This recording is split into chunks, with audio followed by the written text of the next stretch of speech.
Salut à tous, on se retrouve aujourd'hui pour parler du Paris Saint-Germain ce samedi 28 octobre et on commence tout d'abord avec la rencontre du week-end. Donc le PSG ne joue pas aujourd'hui samedi, plutôt demain dimanche et en plus un horaire pas super, hein. Donc ça sera déjà à Brest et ça sera à 13h. Toujours compliqué de jouer à 13h, n'oubliez pas que cet horaire à 13h les gars, la saison prochaine c'est fini. Il n'y a plus de match de Ligue 1 le dimanche à 13h. Ça sera plutôt sera remplacé avec le samedi à 19h par exemple cette rencontre. Bref, donc voilà, concernant cette future rencontre qui sera à Brest, en plus c'est un stade toujours compliqué d'aller jouer là-bas. Et concernant les prochaines rencontres, ensuite il y aura l'équipe de Montpellier au Parc des Princes. La prochaine rencontre ensuite ça sera l'AC Milan, ensuite Reims, puis après ça sera la trêve internationale avec la réception de Monaco, Newcastle, Le Havre et Nantes, hein, pour continuer, on peut dire, le programme des matchs. Concernant le match de demain à 13h, donc le match face à Brest est grandement l'occasion de faire jouer Nordi Mukiele. Il a besoin de prendre du rythme et de reprendre confiance. On aura besoin de lui lorsque Hakimi jouera avec le Maroc pendant la CAN. C'est vrai, totalement raison, hein, celui qui gère Média Parisien, déjà qui doit jouer Mukiele. Donc pour l'instant, j'ai pas encore les compos probables, hein, concernant cette rencontre demain, mais ça se peut que Mukiele joue. Surtout que Hakimi a joué, il a joué en Ligue des Champions, en plus il était bon. Il a joué contre Strasbourg aussi la semaine dernière. Donc là, c'est le match demain contre Brest. Donc voilà, pourquoi pas lancer Mukiele pour cette rencontre. Surtout qu'il était blessé depuis pas mal de temps. Puis il a besoin de jouer, hein, bien sûr, un joueur. Même s'il sait qu'il a ce statut de remplaçant, il a besoin de temps en temps d'être aligné, d'avoir des minutes dans les jambes. Donc c'est pour ça que demain, ce serait le match parfait pour lui de jouer cette rencontre. On continue les gars, on va parler d'une petite info concernant le speaker emblématique du Paris Saint-Germain depuis de nombreuses années. Michel Montana envisage d'arrêter à la fin de la saison. Donc le speaker, en gros, c'est celui qui est au micro et qui parle tout simplement, qui annonce les buts, les compos, tout ça.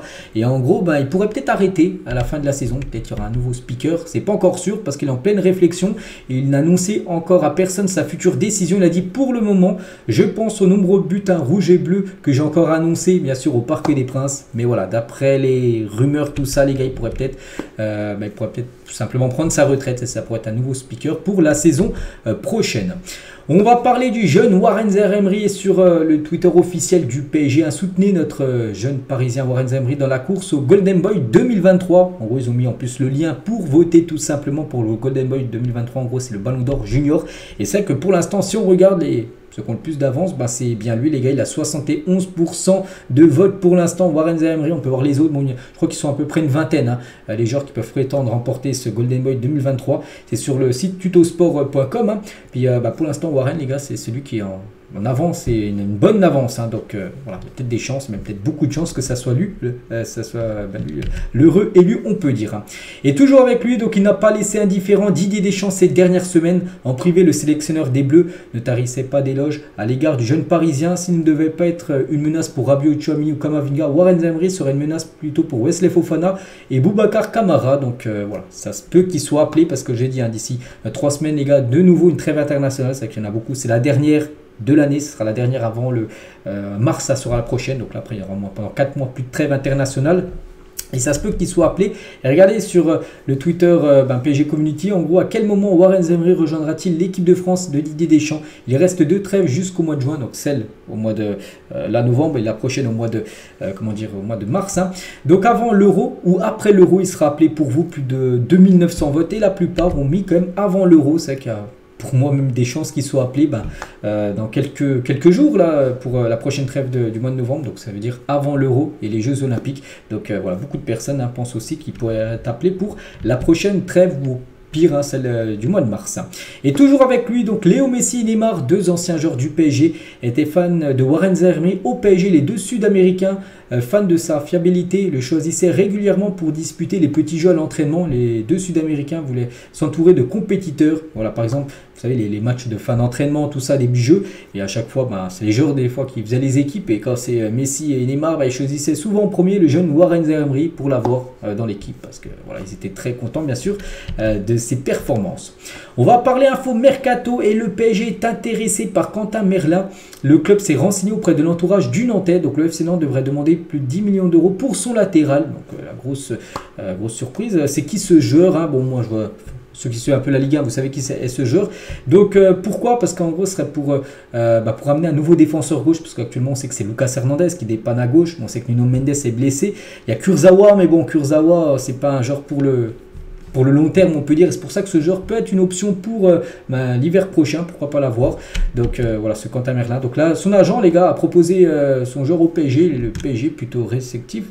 Donc regardez, c'est Santi GFM, les gars, comme ça, c'est un journaliste de Foot Mercato. C'est bien renseigné, Foot Mercato, les gars, c'est fiable, faut transfert, tout ça. Donc affaire à suivre, les gars. Voilà, peut-être futur défenseur gauche du PSG. Quentin Merlin, bon, qui serait bien sûr un remplaçant, mais qui pourrait potentiellement dépanner de temps en temps. Et regardez, avec peut-être Quentin Merlin en défenseur gauche, donc le DG, les deux, donc Nuno Mendes, mon titulaire quand il sera apte à jouer, on espère, et Merlin, sa doublure. Défenseur central gaucher Hernandez Kimpembe, défenseur dans l'axe droitier Marquinhos Skriniar et défenseur droit Hakimi Mukele. Pas mal, c'est vrai que c'est pas mal. C'est pour ça que c'est totalement jouable ce joueur, les gars, Quentin Merlin. Du côté de Paris, on en saura beaucoup plus lors du mercato hivernal.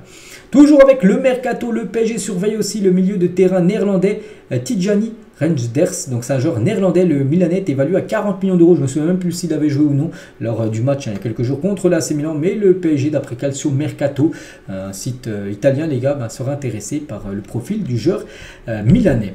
Toujours avec les infos mercato cette fois-ci, dans le sens des départs, parce qu'on en parlait plutôt d'arrivée avec les deux là. Dans le sens des départs, les gars, Fabien Ruiz, et c'est le Barça qui pourrait de nouveau être tenté par Fabien Ruiz en vue de renforcer son entrejeu, donc milieu de terrain. Les Blaugrana avaient déjà tenté de le recruter par 2 fois et pourraient de nouveau tenter leur chance si le milieu espagnol quittait la capitale. On sait que ça peut être possible, bien sûr. Mundo Deportivo avance que Fabien Ruiz formera un excellent tandem avec Frankie de Jong et s'entendra à merveille avec Pedri au milieu de terrain du côté du FC Barcelone. Donc s'il va au Barça, c'est-à-dire qu'il quitterait le PSG. On verra. Après, on sait que Fabien Ruiz, bon, actuellement, là, il est dans une bonne séquence parce que ses derniers matchs ont été plutôt bons. Mais on sait que c'est un joueur trop irrégulier depuis son arrivée l'été 2022. C'est un joueur, des fois, on ne le voit pas pendant 2 mois. Il joue, puis il est fantomatique. Après, on verra le PSG, on verra ce qui va être décidé concernant le sort de Fabien Ruiz. Un autre Espagnol aussi pourrait quitter le PSG, c'est Carlos Soler, qui fait partie des candidats pour un départ au prochain mercato cet hiver. Donc Brighton et Aston Villa sera intéressé et le joueur ne serait pas contre, voilà, parce qu'il sait que son temps de jeu est comme réduit du côté de Paris, même s'il avait été buteur, on se souvient, lors du match contre Strasbourg, il y a une semaine, samedi dernier. Voilà, c'est un joueur qui joue peu, voilà, quand il y a tous les titulaires aptes à jouer, il joue des miettes de match ou des fois même pas, donc c'est pour ça qu'il pourrait peut-être viser à un autre club en première ligue. Brighton, Aston Villa serait intéressé. Javier Pastore, le légendaire Javier Pastore, le PSG a marqué ma carrière, c'est le club où je suis resté le plus longtemps, je me suis fait beaucoup d'amis et c'est la ville où sont nés mes enfants, j'étais heureux là-bas. Pendant le temps que j'y étais, le lien est devenu plus fort. Voilà, Javier Pastore toujours amoureux, bien sûr, par rapport au club parisien. Des nouvelles de Achraf Hakimi qui s'est pointé hier soir au concert du rappeur et de son ami Mourad qui est en concert, je ne sais pas où exactement, mais bon, on peut voir qu'Hakimi est monté sur scène et lui a fait une petite surprise à son ami. On va parler du Ballon d'Or parce qu'après-demain, le Ballon d'Or, et normalement, c'est un joueur, ex-joueur du PSG qui devrait le remporter, Léo Messi. Donc il y a Mbappé aussi qui va certainement finir sur le podium. Et Haaland, et regardez, si on regarde les comparatifs des statistiques des 3 grands favoris pour le Ballon d'Or, donc chaque genre, on peut voir le nombre de buts et passes D. Par exemple, Messi, c'est 82 buts et passes D. Haaland, c'est 81 buts et passes D. Et Mbappé, c'est 76 buts et passes D. Après, il faut regarder aussi les trophées remportés. Il y a eu la Coupe du Monde pour Messi, la Ligue des Champions pour Haaland. Bon, pour Mbappé, bon, il y a la Ligue 1, c'est que ça ne vaut pas par rapport à la LDC ou la Coupe du Monde. Mais bon, il a quand même terminé meilleur buteur de la Coupe du Monde, donc ça peut jouer. Mais c'est que le grand favori devrait être Messi. Et Mbappé devrait finir 3e au Ballon d'Or. Ça devrait être certainement son meilleur classement. Il a fini 4e alors du Ballon d'Or 2018. Et on finit, les gars, cet épisode aujourd'hui avec la nouvelle collection automne-hiver du PSG Store. On peut dire est disponible. Donc voilà, sur la boutique officielle du club, on peut voir là les 3 joueurs. Warren Zaïre, Kangini avec Bradley, Cherendour plutôt, ça qui se ressemble. Voilà, avec la nouvelle veste, les nouveaux équipements, tout simplement de Paris. Si vous voulez vous faire plaisir, on finit avec ça. J'espère que ça vous a plu. On se retrouve demain, les gars, pour le prochain numéro. Je vous souhaite un bon samedi et à demain.